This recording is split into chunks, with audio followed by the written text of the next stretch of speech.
Mga kaprobinsya, pinasok naman tayo ng sawa dito. Pero yung pinasok, yung ating mga ibon. Langgam yung naku. Dito sulod. Tail mo na yun. Yan po oh. May laman yung tiyan niya. Langgam gitu oh. Kuyabog na purmaha.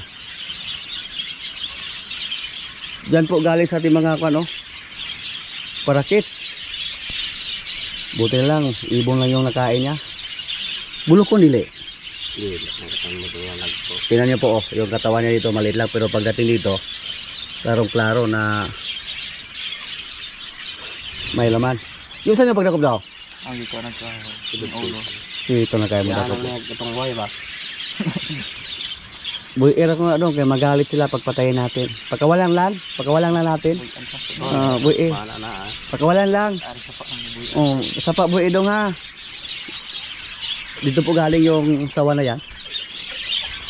Medyo maliit lang siya, kaya nakapasok siya. Pero pag nabusog na, mahirapan na siya makapasok kasi may laman na yung tiyan niya. Wala namang butas yung ating kulungan dito. Kasi pag may butas, delikado pag may labas na ibon.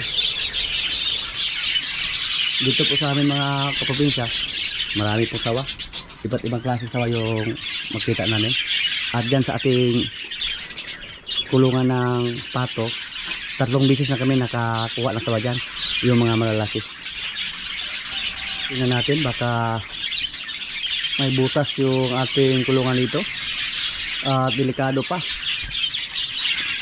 baka makawala yung ating mga alaga itong ibon.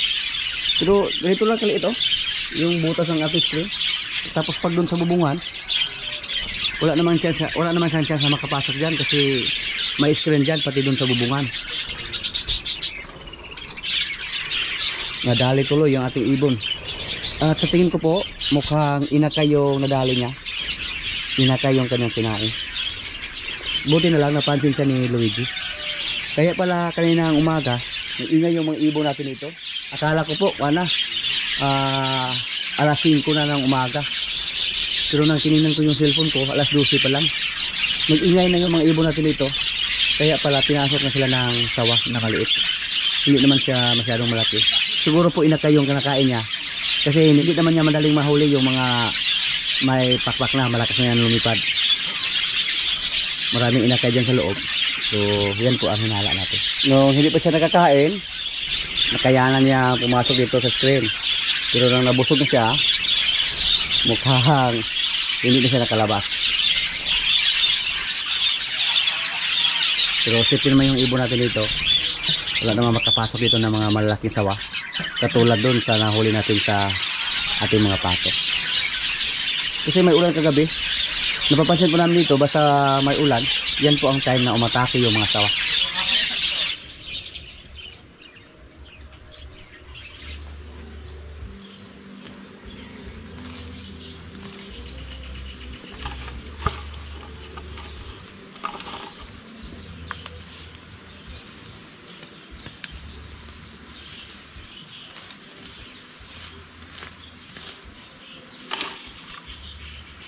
Bigyan natin ng gala yung ating mga ibon.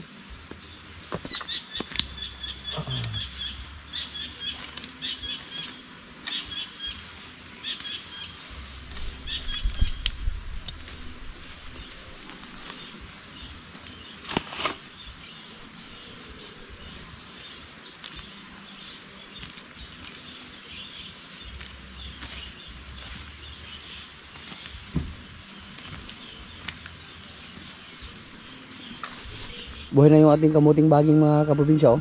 At nalagyan na ng pataba. Yan. At i-check din natin yung ating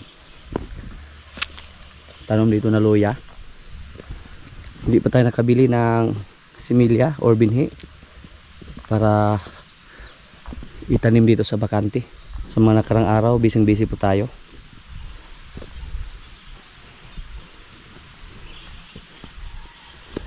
Hindi pa sumibol dito. Yung iba dito sumibol na. Pero iilan pa lang yung sumibol. Hindi tayo sigurado kung mag-success ba tayo sa ating tanim dito. Hindi natin nalagyan ng tangkay ng niyog yung ating mga luya. Yung mga nakikita natin sa YouTube, yung ginawa nila sa kanilang luya, nilagyan nila ng mga tangkay na niyog. Tinakpan nila para walang damo na tumubo. Yung iba sumibol ng mga kaprobinsya. Pero doon po yung pinakauna namin tanim.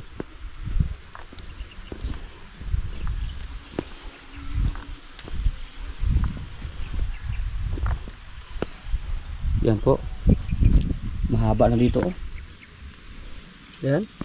Pero hindi pa lahat sumibol. Yan.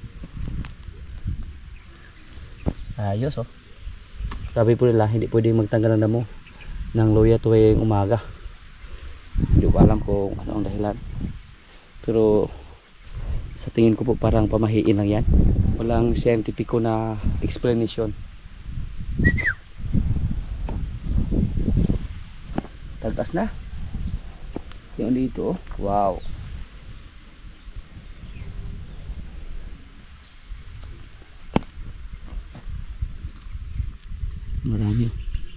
Maraming sumibol. Yan. Yan. Ito po yung pinakauna natin tanim. Sa tingin ko po dito mga kaprobinsya, mukhang kakaunti lang yung hindi sumibol dito. Kasi maganda yung binhi na naitanim natin dito. May mga saha na before natin na itanim.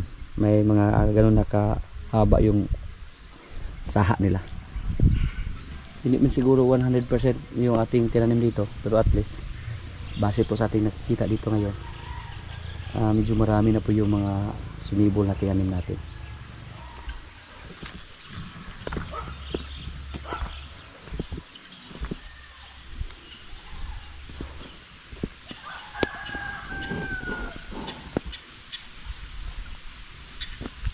Wala pa dito.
May nagtanong po sa atin kung kumusta na daw yung mga rabbit natin dito. Yung mga rabbit natin, medyo kakaunti na lang sila.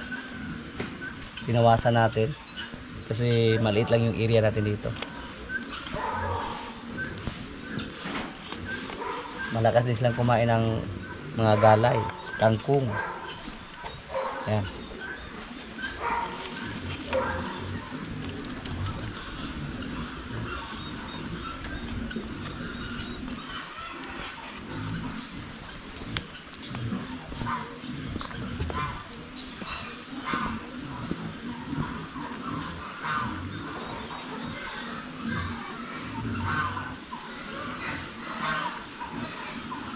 Isa sa mga paborito din nila yung mga galay.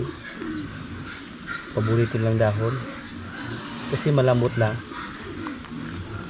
Mas gusto ko lang kainin yun compare sa napier.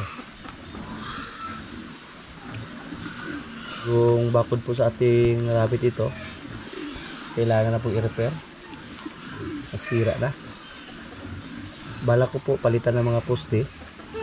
Yung gamitin natin na poste yung mga bakal, pero hindi pa tayo nakabili ng mga tubo. Doon tayo sa junk shop bibili ng mga bakal para makamura tayo. Pati yung bako ng ating mga pato at saka pabo nasira na din. Tapos kailangan pa natin ayusin yung ating kulungan ng baboy. Pero sa ngayon, nahirapan pa tayo na mag-ayos ating kulungan ng baboy kasi hindi pa makapasok dito yung mga malalaking truck. Hindi pa sila nagsimulang mag-harvest ng tubo. Bibili tayo ng mga buhangin, ipa-deliver lang natin dito. Mahirap po pag yung mga kalabaw pa yung maghakot. Pero pag mag-repair kami sa aming flooring, siguro pag matagalan yung pag-harvest ng tubo dito sa aming area, kapilitan kami na gumamit ng kalabaw para maghakot sa aming mga materialis. Kasi may mga baboy naman tayo na buntis dyan at kailangan na i-repair yung sahig, yung flooring. Tapos magdagdag tayo ng mga 1 kwarto sa ating kulungan ng baboy para makadagdag din tayo ng mga inahin. Magdagdag tayo ngayon ng 2 inahin para pagdating ng December pwede tayo magbinta ng mga baboy pang lechon. Hindi na tayo magpatinim, ibinta natin yung mga 50 kilos lang. Mahal basta buwan ng December. Kung sakaling maibinta natin yung ating mga baboy dyan, yung kita natin doon lang mapunta sa kulungan ng ating baboy kasi ipa-repair natin. Ginanahan po tayo na mag-alaga ng baboy, lalo ngayon na medyo mataas yung presyo. Magdagdag tayo ng mga inahin. So yan po ang update sa ating mga rabbit. Hindi na sila ganun karami, binawasan natin ng mga ilang heads, pero pag tigilan natin sila sa pagbawas, sa loob ng 1 taon napakarami na nila. Kasi pag palaging umuulan, tapos pag dun sa lupa lang sila mga anak, maliit lang ang porsyento na mabuhay yung kanilang mga anak.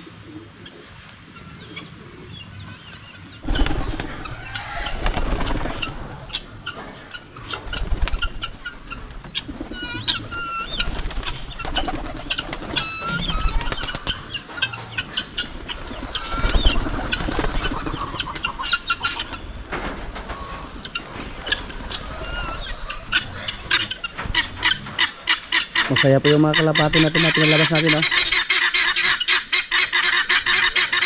Nagrunda agad yung iba.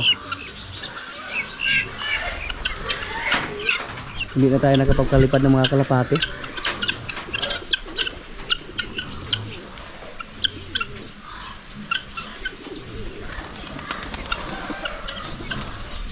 Patuloy po sa pagdami yung mga kalapati natin. Kulang na nga sila ng paitlogan.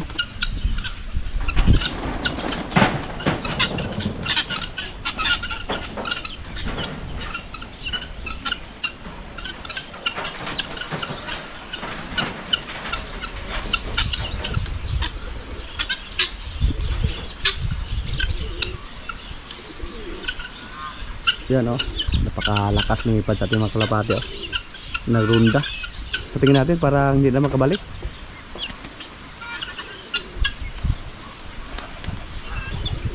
Pero hanga po ako sa mga kalapati, mga kaprobinsya. Nung nagpalipad tayo doon sa Area 1, 6 yung pinalipad natin or 7. may isa pa na nakabalik kahit wala silang practice. First time pa nila. Pero nakauwi pa dito yung isa.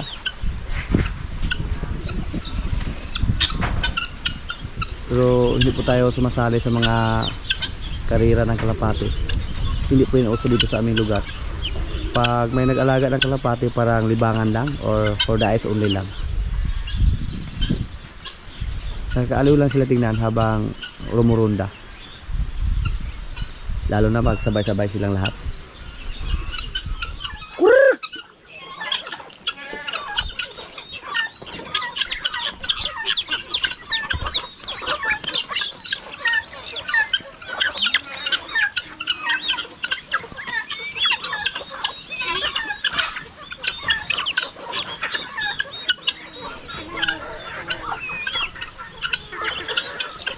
Marami na tayong mga alaga, oh, mga manok natin. Marami na tayong dumalaga. Kung sakaling mag-itlog lahat yan, marami na yan.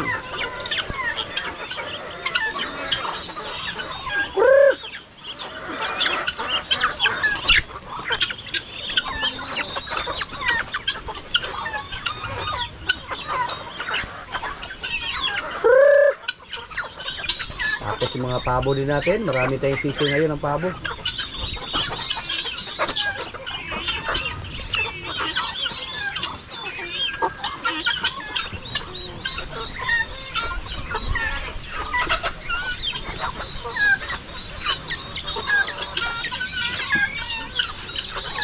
Sari-saring alaga, bingala, pato, manok. Doon sa kabila may pabo, gansa, pato.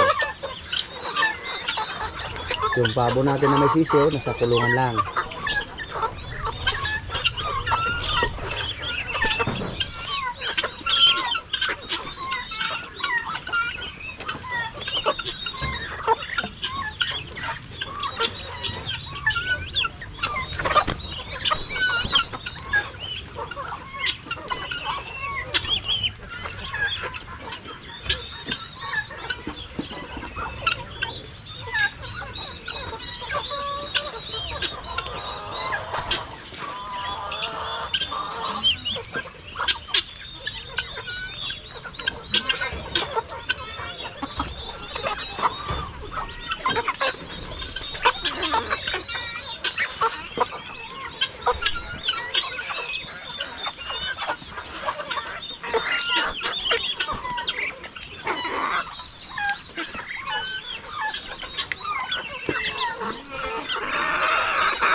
Parang nagkakak na yung mga dumalaga natin, oh. Expected po natin sa susunod ng mga buwan. Siguro halos sabay-sabay silang nangitlog. Darating din ang time dito na mapuno ng sisiw yung ating mga kulungan dito.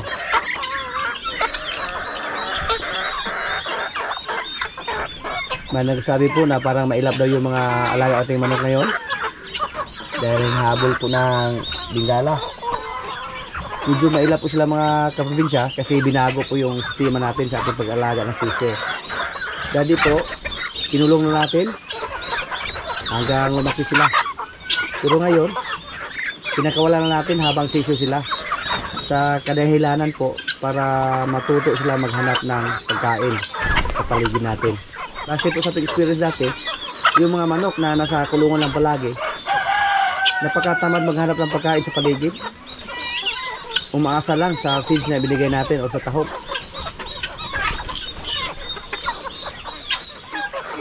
Ngayon, pag may mga sisiw sila, ikulong lang natin sa loob ng 5 araw. Tapos pakawalan kasama yung inahin nila. Hindi lang tayo magmamadali sa pagparami ng mga manok. Basta marami tayong mga inahin, madali lang yan dumami. Pwede yan pang halang-halang, oh. Halang-halang line. Yung ganito kalaki, oh. Lagpas 1 kilo na yan. Lalaki yan. Tapos may mga bulik pa dito. Ano? Bulanting o balakiki ang tawag dito sa amin. Yung mga ganyang lalaki. Dalawa. para pang halang-halang yan.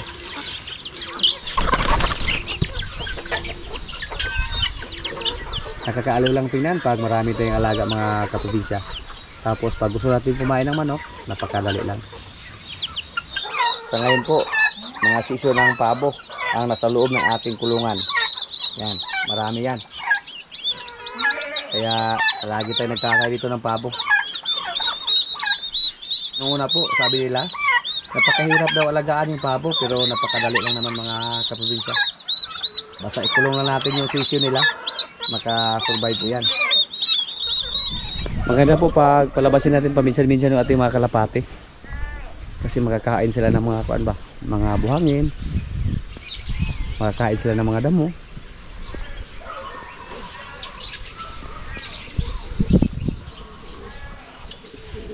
At si Lemir po, sa mga hindi nakapanood sa una tayong mga video, nasa labas po siya palagi ngayon. Hindi na namin sila binalik sa kulungan.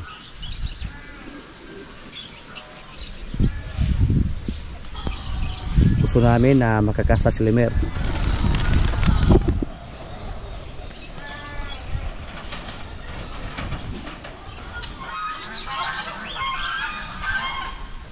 Yan, no?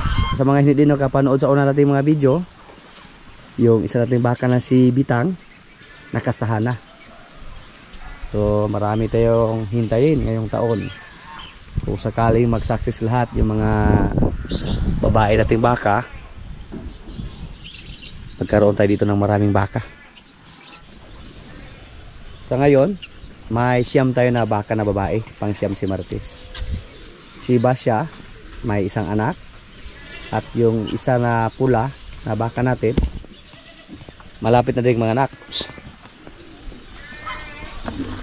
Uy, wala nang laman. Kaya pala kuan. Yung isa natin baka malapit ng mga anak, yung pula.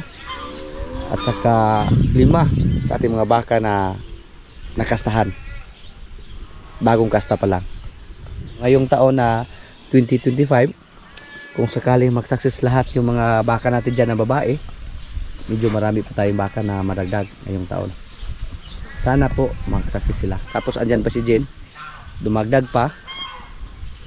So napakarami nating alaga kung mag-success lahat. Si Martes at si Marimar ang baka natin na medyo mga bata pa. Pero si Marimar malapit na yan. Malapit na yan maglandi.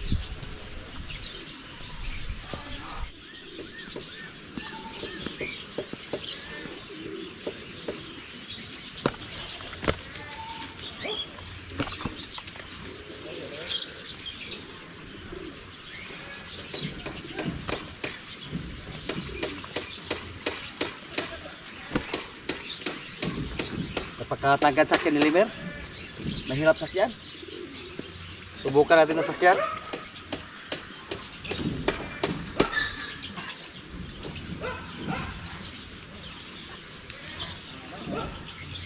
Yes! Up! Up! Ah! Sanayin natin si Limer na sakyan palagi. Para hindi siya mailap sa atin at saka hindi siya maging matapang. Mahirap lang siya sakyan kasi matangkad. Okay lang yung mga native na baka. Napakadali lang sakyan. Pero siya, nahirapan tayo. Matangkad siya mga kaprobinsya. Lalo na pag tumagal siya dito sa atin. Lumaki pa to. Ngayon parang kinontrol namin yung pagkain niya para hindi siya tumaba ng gusto. Para kung sakaling dumating yung panahon na kumasa na siya, hindi na mabigat yung katawan niya. Kasi si Pugi, sobrang bigat na ng kanyang katawan. Parang hindi na niya kayang sumampa or kumasta.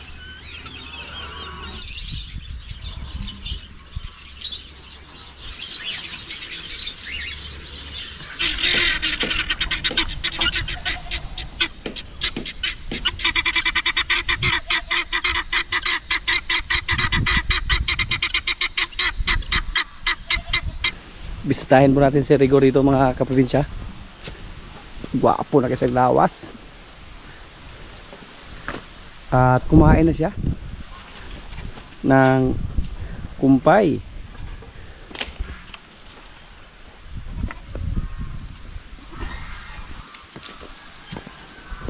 Yan po. Wow. Malitor ba kaya de?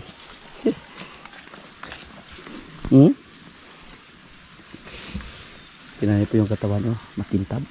Hamis kayo sa lawas. Yan po ang isa sa mga palatandaan na kondisyon ng baka natin. Manghabol. Uy. Bugoy ka. Muna nagkakaalo si Rigor. Maldito. Nanuwag mga kaprobinsya. Sa mura niyang edad. Pero, napaka-kulit na. Nagkakaaliw. Para nakakatanggal ng stress ba. Kasi pag may pumasok dito, lumapit agad si Rigor. Marites.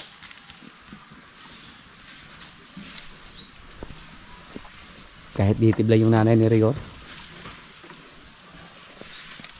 Si Rigor mga kaprobinsya, wala pang 2 buwan yan. Kuan pa. 20 days si Rigor. Pero nagsimula na siyang kumain ng kumpay. Hinahabol niya agad tayo nung pumasok tayo dito sa bako nila.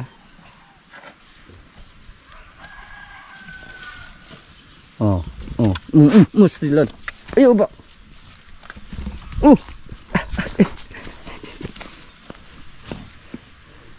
Nanuwag mga kaprobinsya. Patay. Malituha man ka. Ayaw ba? Malinood na ba yun? Animal, manibakahan eh. Mas matapang pa siya kay Pakbons. Sakit ba na? Masakit yan. Kahit maliit pa yan mga kaprobinsya, pero masakit. May lakas na siya. Dire. Kamay.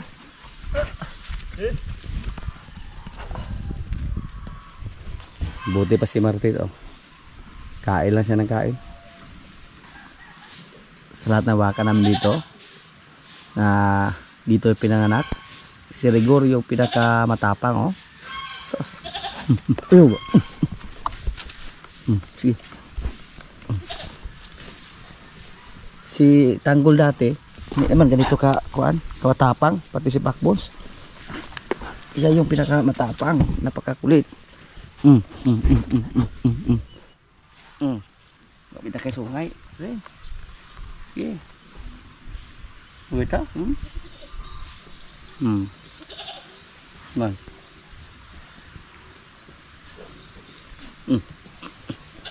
Mura bakag dako. Ito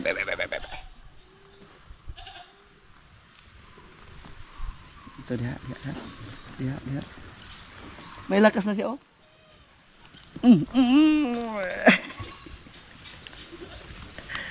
Ay, kabuguya ka, Gor.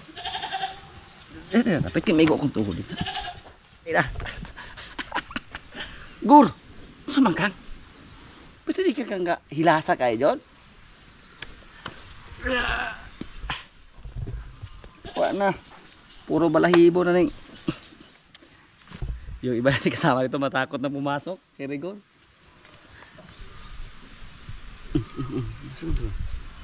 Ugok ni mo kong haliran. No, tanaw na itsura na ko. Luoy na kayo ko, Gor. Luoy. Kaya ni mo, Gor. Luoy ka na. Luoy kayo. Ito mo. Relax ka di hari. Dali. Bihim sa ka. Down. Okay. Juduhon kita. Lubago ng diog na. Imba na makadayon na. Kailangan natin hawakan kasi pag hindi tayo makabantay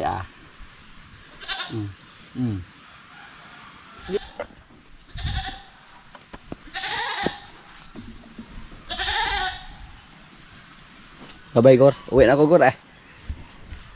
Matapag ka, Gor. Go. Gor. Bye-bye, Gor. Pero nakakaaliw lang si Rigor. Kahit ganyan siya.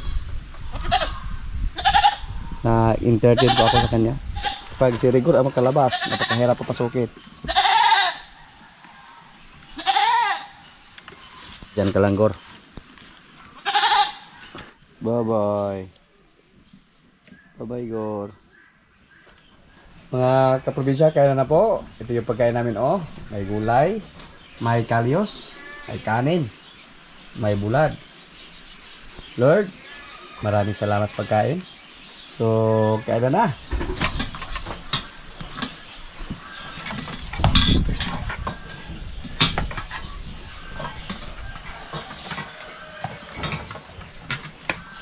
Pak, niharakawak ha?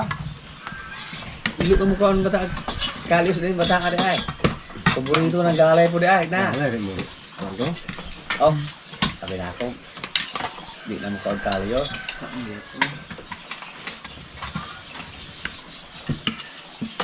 Iban, magpakini-kini kami ng iban ron.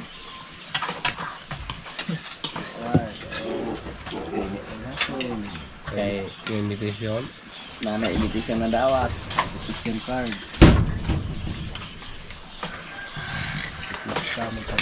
Ya, pamina mo daw kita yung una makauyab yung dua.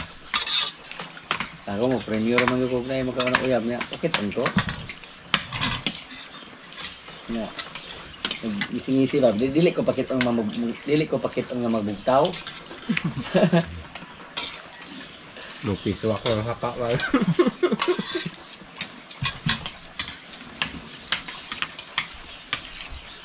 Wake. Yung kang kagwa kalis wake kayo pay gasyatin dire. Tigiinom siya gabi. Yung sabi ko tuloy.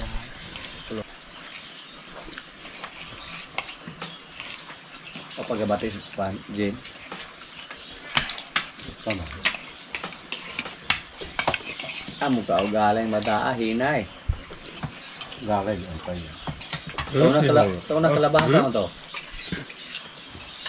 Oh. Murag si Talopo. Wala dong.